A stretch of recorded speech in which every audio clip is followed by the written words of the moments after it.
What's up, guys? So I'm here playing some Magic the Gathering Arena.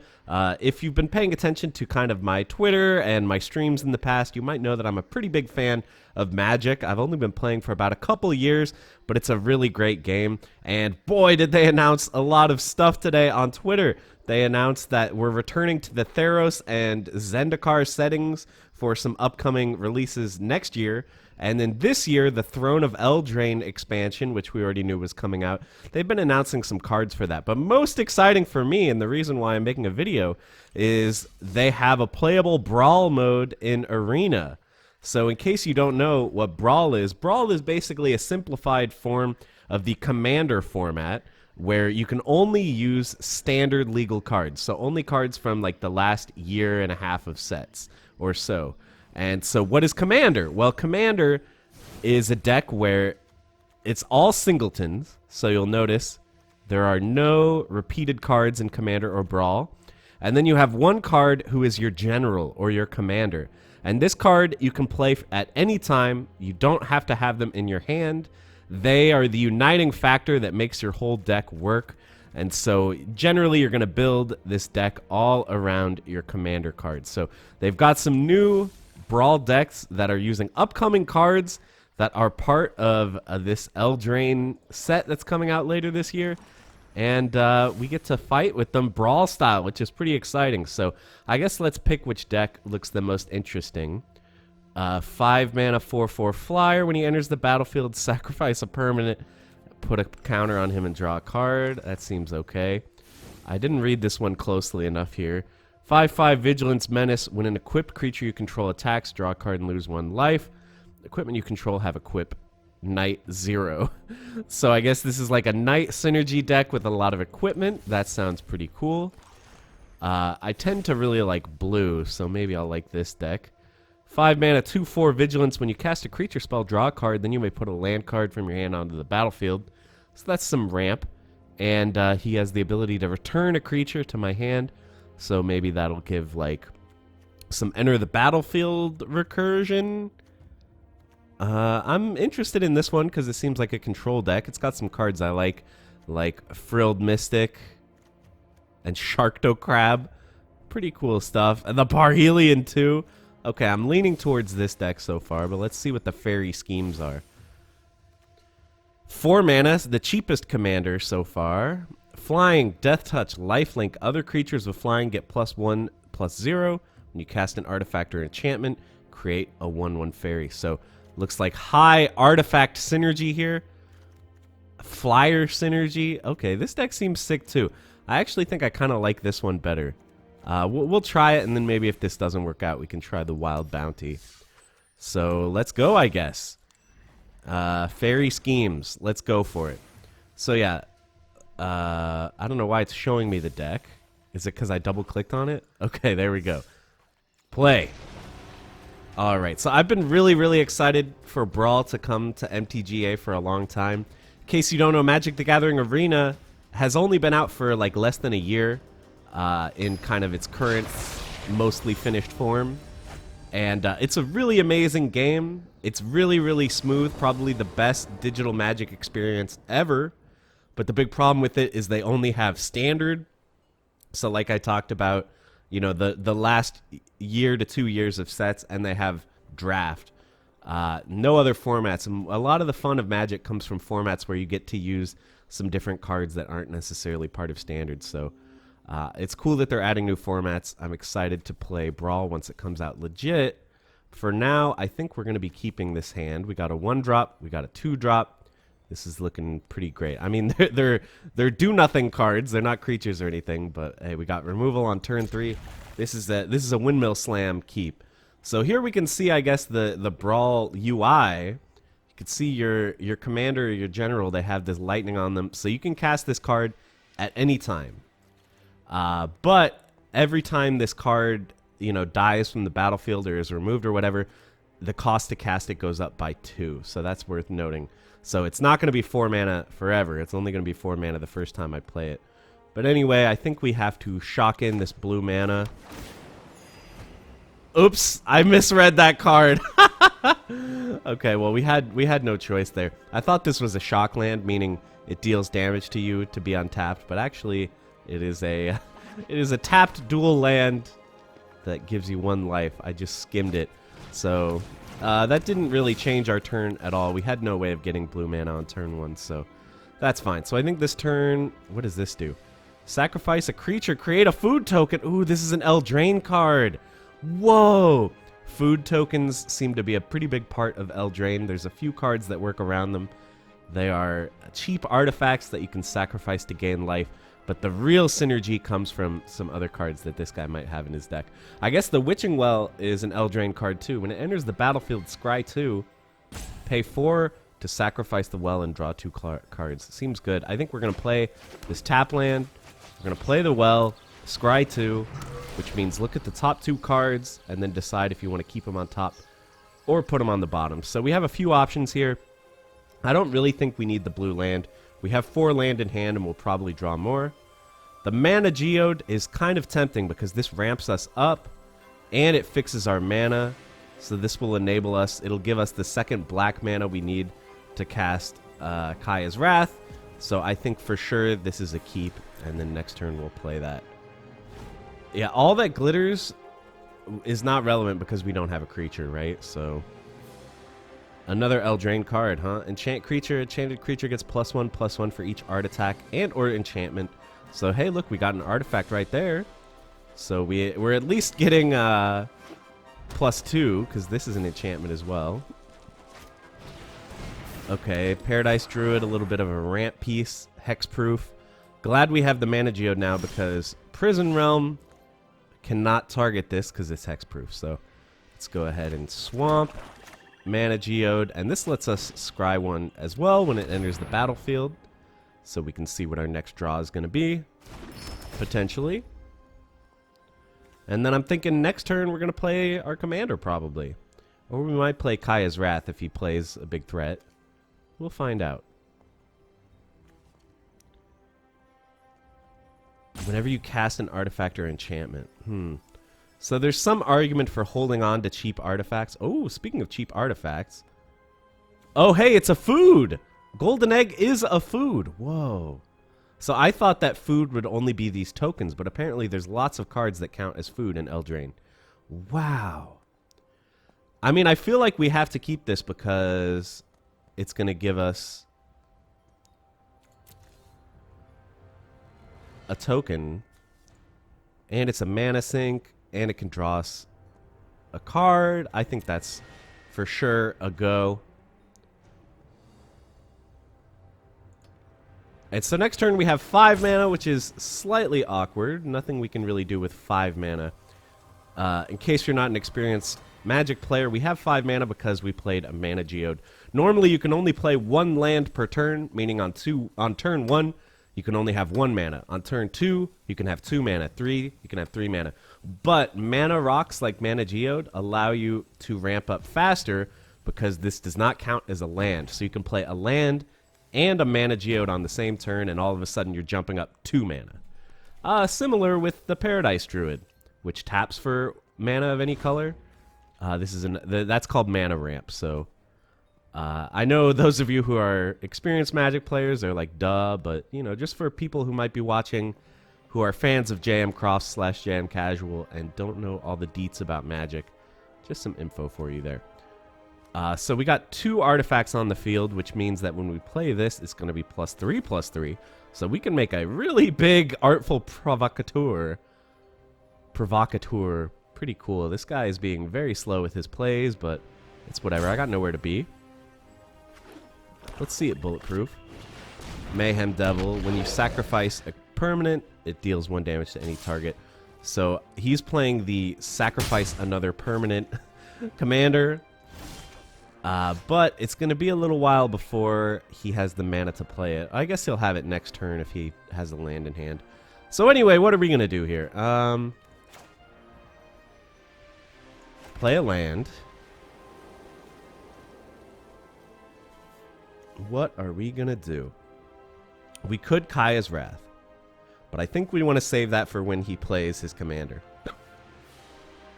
Worth noting, this exiles a creature. If your commander is exiled, You can return it to your command zone to cast it again, just as if it was killed.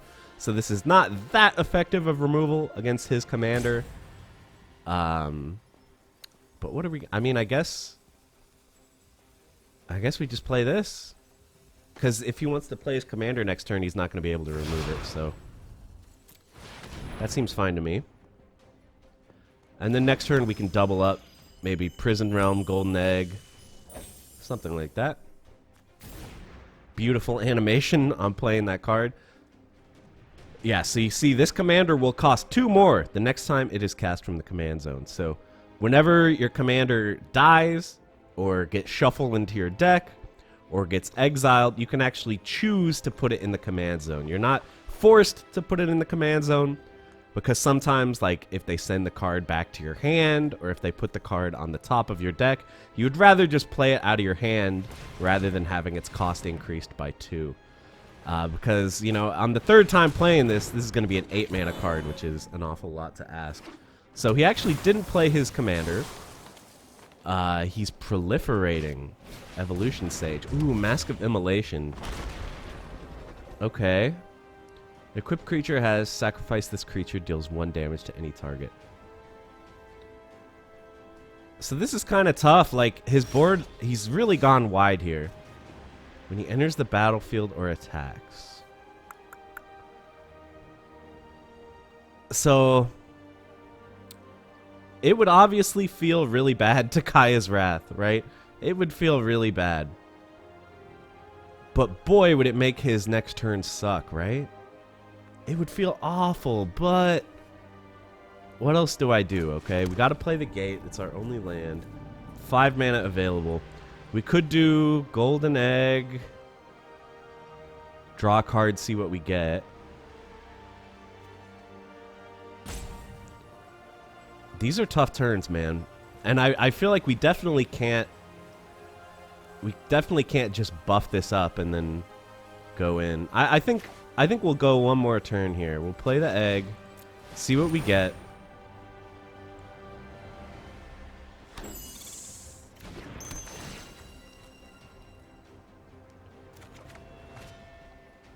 I don't really want to play all that glitters because we're probably going to be Kaya's Wrathing before too long. So what do we do here?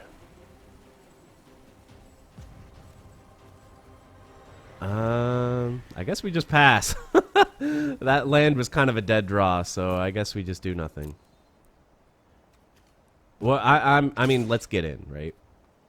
Our health total is pretty irrelevant because we know we're going to be Kaya's Wrathing, which will clear the board and get us some HP. So, did I? Okay, I was like, some creatures have reach, which means they can block flyers. I was like, did I not pay attention to one of his creatures having reach? Oh, so he can sacrifice this elemental to kill this, which is like whatever. Let's just end. Yeah, I mean, maybe that was the wrong play, but I was hoping I would draw into something juicy. Alright, so he's playing his commander. He's probably going to sack this 1/1 or the mask, maybe.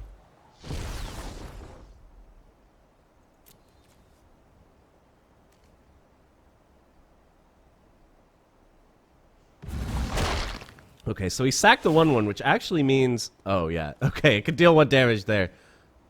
Forgot about Mayhem Devil. Okay, fine. Fine.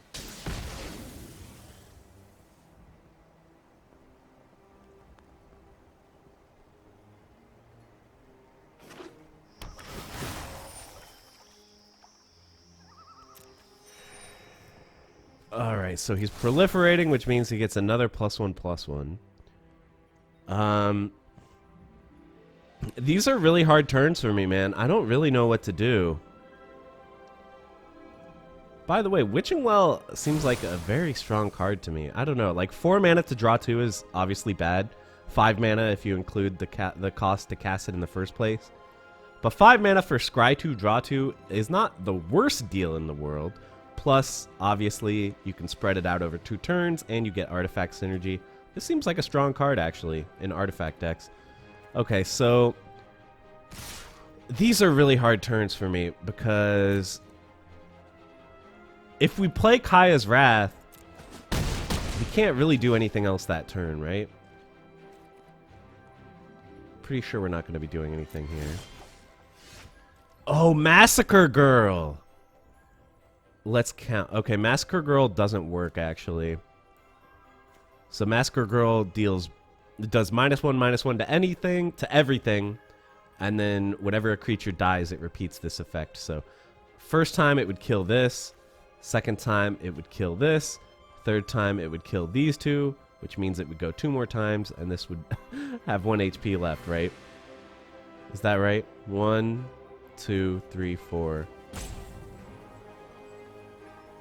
Plus the first one. Okay, well, Island. So we got 7 mana to work with. So we could play this. But then what, right? Oh, this sucks, man. Okay, maybe here's what I'll do. I think I'm gonna attack with this. Because he's not gonna want to block, because this has Death Touch. If he does block, that's great for me. If he doesn't realize this has Death Touch for some reason. And honestly, I think we just have to Wrath. His board's too scary. Put her in the command zone so that we can play her for 6 mana later.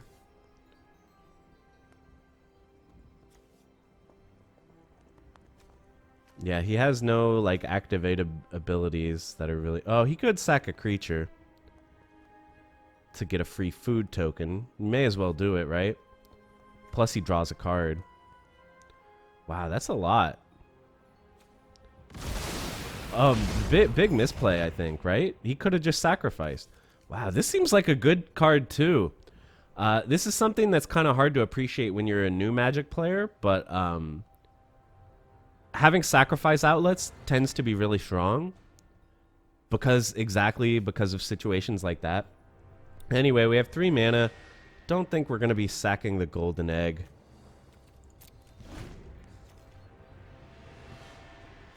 I want the golden egg up because it buffs all the glitters. So anyway, now if he refills his board or whatever, we can play Massacre Girl.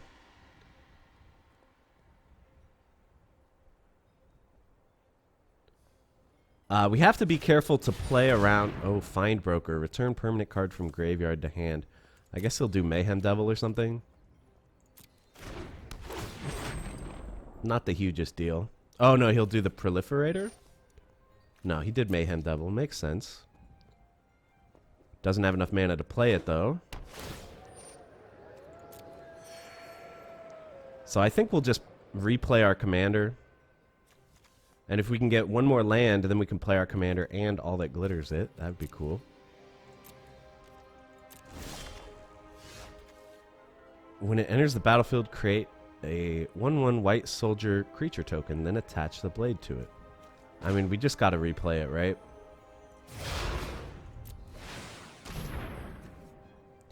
If he has removal, he has it.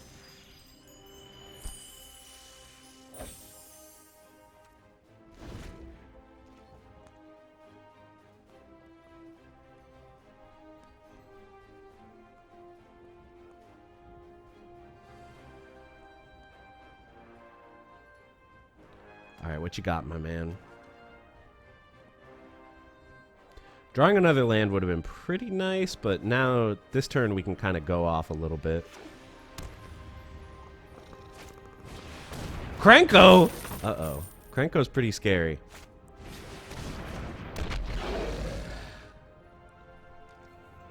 If there was something with 1 HP, we could get a big Massacre Girl off.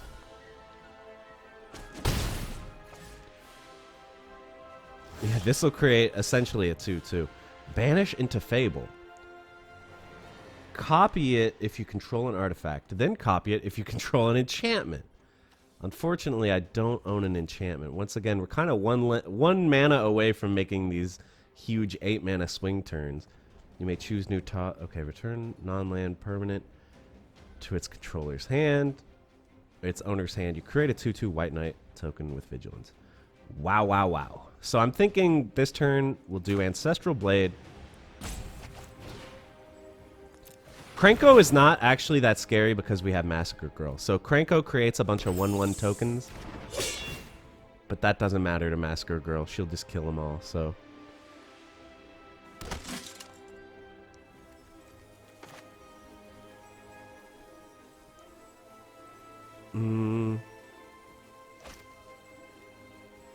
Okay, so we control that, actually. So, actually, I don't know. I guess we just gotta get in, right?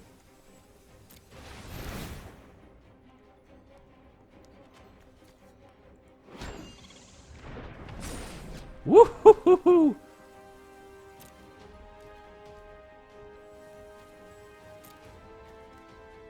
I'm taking so long on these turns.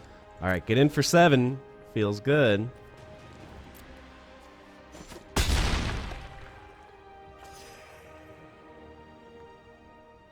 So, I mean, we could Prison Realm, but shouldn't we? We should save it for his commander. We can block Krenko anyway. Oh, we could have actually... We could have equipped the blade to Alayla. That would have been better. We get a free damage in. That would have been smarter. Only costs 1 to equip. Whatever.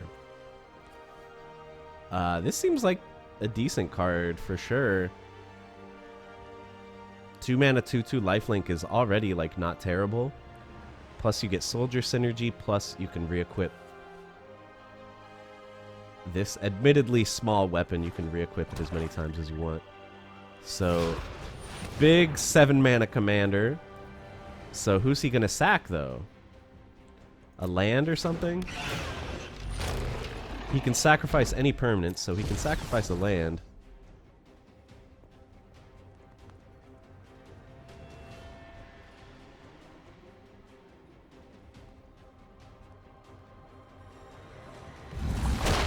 Oh, okay. He sacrificed this artifact. He's not using this artifact very well at all, in my opinion. All right. So he's getting those sack outlets going. Let's see if he's going to attack with Krenko. I'll double block Krenko happily. I mean, I could double block the Fine Broker too. But then both my things die. I'll just let it through. Who cares? Alright, so now... Oh my gosh, there's our Shockland that I was talking about earlier. Now he's in big trouble, okay? So this is going to bounce that, right? Oh my god. Okay, let's... Yeah, I mean, let's do it, right? So this is an instant. Sometimes it feels bad to cast instants during your main phase because you can cast them on your opponent's turn and stuff. But we just got to do it because then we get through for all the damage in the world. So we'll play this, enter tapped. No need to lose the life here. Okay, bounce that. Bounce that. Bounce that. Wow, this is a huge card. I like it. I mean, it's 6 mana, so I don't know if it'll be standard playable. But in this format, whoo boy. That's nutso. However, when it's in his hand, it doesn't have the increased cost. So this is just a 5 mana card now, but damn. All right, get in. Now we got lethal next turn. And we got removal for his flyer. So I think we got this pretty much sealed up. Unless he's got some removal. Oh, he's got a golden egg too, huh?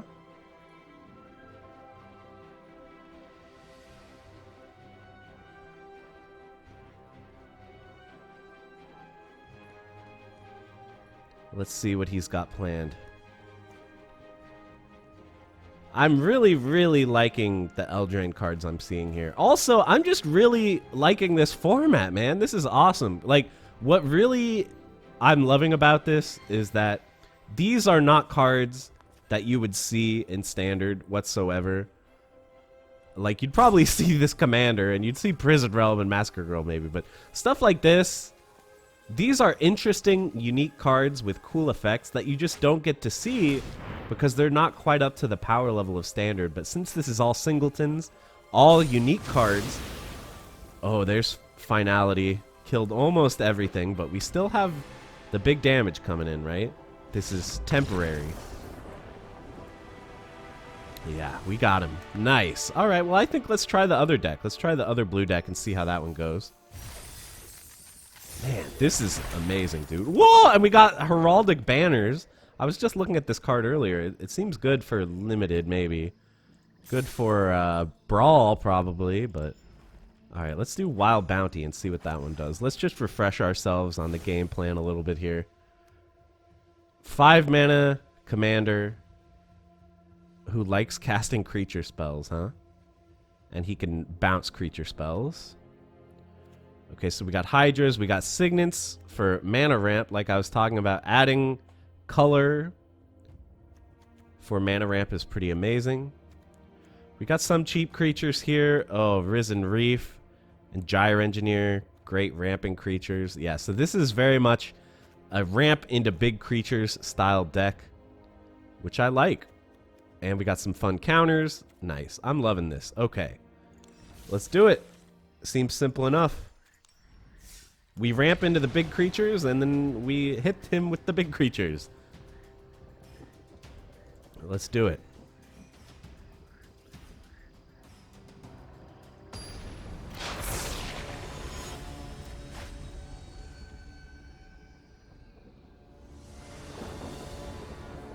Alright, well, we got 3 lands and 4 spells, which is a good ratio. We've got a turn 2 play, and a turn 3 play, and a turn 4 play. I'd say this is pretty ideal. Let's keep it. Oh yeah, you get a free mulligan, which is nice. Normally, if you mulligan, you throw back your hand, and then your next hand will have 1 fewer cards. But here you get a free mulligan because in a singleton format, there's a lot more variance. You're a lot less likely to get a keepable hand. So they give you a free mulligan just to be nice, but we're not needing it right now. So this time we are not making the same mistake as before. This is a tap land, not a shock land. I mean, I think I may... These are essentially the same, but I am going to need the green mana on turn 2. So let's play this. Yeah, I think we want that land, because this will enable us to play Gyre Engineer on turn 3. Uh-oh, Knight of Ebon Legion. Extremely, extremely strong card. But the Silhana Wayfinder is a pretty great answer. It answers it very well. Just the right stats we need to get in its way for now. Okay, so we can stack our deck. This isn't card draw, but this does allow us to put a card on top. The question is, do I want to? We've got 4 mana in hand. Next turn, we'll play Gyre Engineer. Turn after that, we play Fairy Formation. I mean, honestly, I think I'd rather not. I think I'd rather draw some gas. I mean, this island will help us get to the Parhelion, so maybe I should keep it. Alright, sure. That might have been a mistake, I'm not sure. Any experienced Magic player... Whoa, what? He must have a combat trick, right? But if he has it, he has it.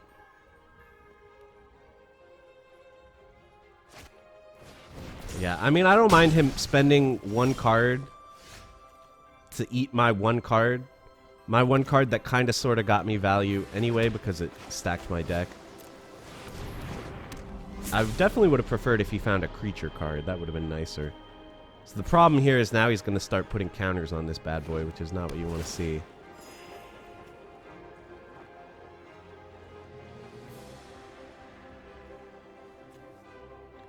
So we actually have 6 mana next turn. I guess we could play the Guild Gate. Order of Min. Whoa! This is one of those adventure cards!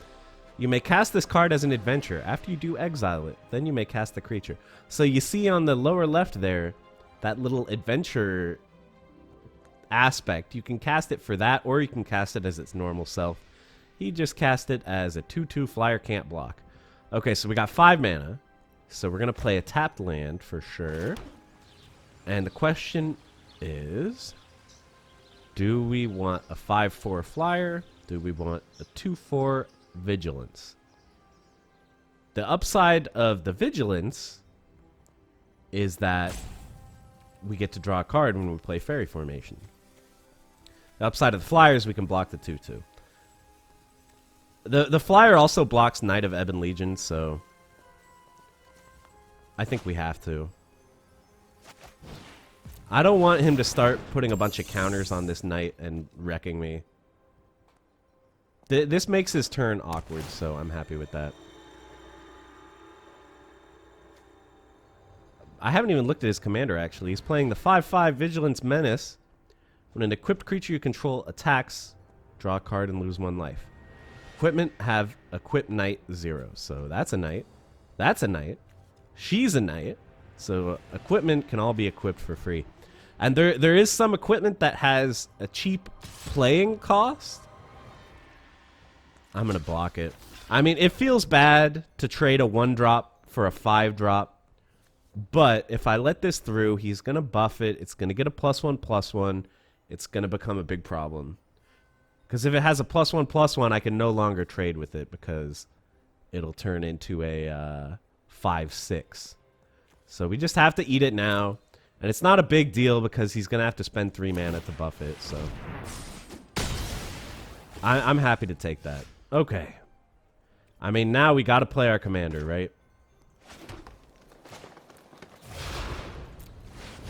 And I think we'll get in for 1.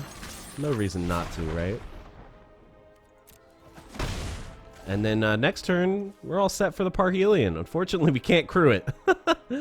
we don't have the strength to crew it, but we can definitely play it. He's a couple mana away from his commander still. Okay, D-Spark. Put it in the command zone, I guess. Now he's a 7 mana, which turns out we actually do have 7 mana available. Ooh! Ooh! Ooh! I mean, to be honest, I kind of just want to play Parhelion 2 this turn, because then I play Forerunners, use them to crew the Parhelion, and then I swing and I get crew 4, right? That seems better. And then I get 2 angel tokens, which I basically win the game off that. So I think this is the way to go. If he has enchantment removal, I cry.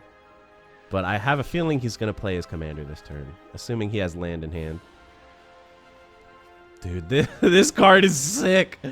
Oh, when it enters the battlefield, other creatures get +2/+2 vigilance and trample until end of turn. Not relevant, but it's a 7/7. Very relevant. In case you don't know how vehicles work, the crew cost, it says crew 4. The crew cost, you can tap creatures whose attack adds up to that number or greater. And then this becomes a creature. I know that I explained that in a complicated manner, but trust me, that's how it works. Okay, so let's count here. 1, 2, 3, 4, 5, 6, 7, 8, 9. So we play this, and then we'll have 8, which is what this costs, right? So play this. I'm really going to cry if I math this wrong, but I'm pretty sure we can play this. We can crew this. And now we basically win the game, right? Unless he has another D-Spark. Unless he has another D-Spark. But I mean, we already got the 2 angels, so it's fine. We already got the 2 angels. What do I care? And we still have Endray's Forerunners. These have Vigilance, so they can block these 2/2s. I'm feeling pretty good about it.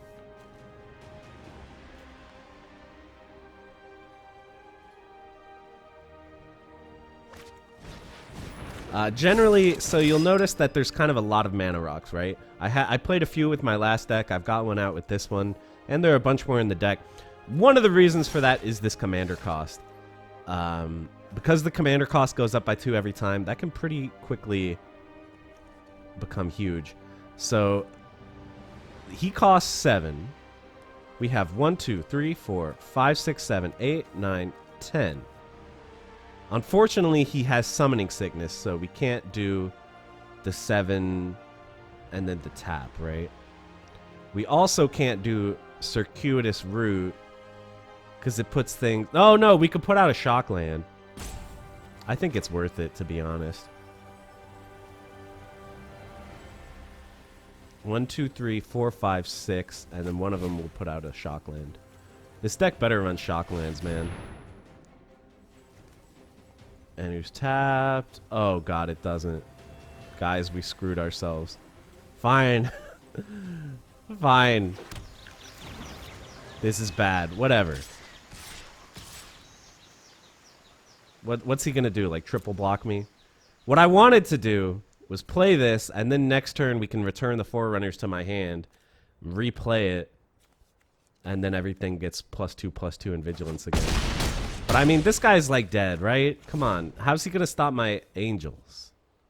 I think he's getting slightly mana screwed. He hasn't been able to play his commander all game because it seems like he can't quite draw his 6th land here. Not that I really think the commander would help. If you get 1 attack in with Parhelion, you're doing good, man. Single combat. Uh-oh.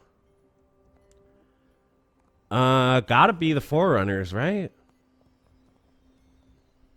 That's better than an Angel with Vigilance. He's got trample, too.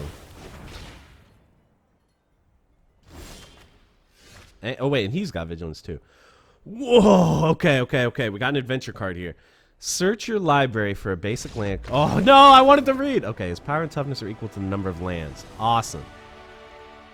Wow, guys. This was awesome, dude. I absolutely cannot wait for the full Brawl format to come out. Ooh, more cards! A Human Knight.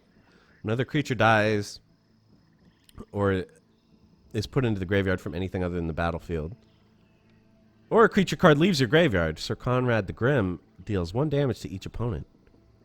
That seems good for like graveyard recursion type decks. Anyway, I cannot wait for the Brawl format to come out in earnest so I can brew up my own decks. This was already insanely fun. Why don't we open 1 pack to close things off? Of course, that 2020. Let's see what we can get. Hey, Knight of Ebon Legion. Broken OP card. Feels good. All right, guys. Thank you for watching. Hope you enjoyed it. Let me know in the comments if you want to see more Magic the Gathering content. And that's it. See you in the next one.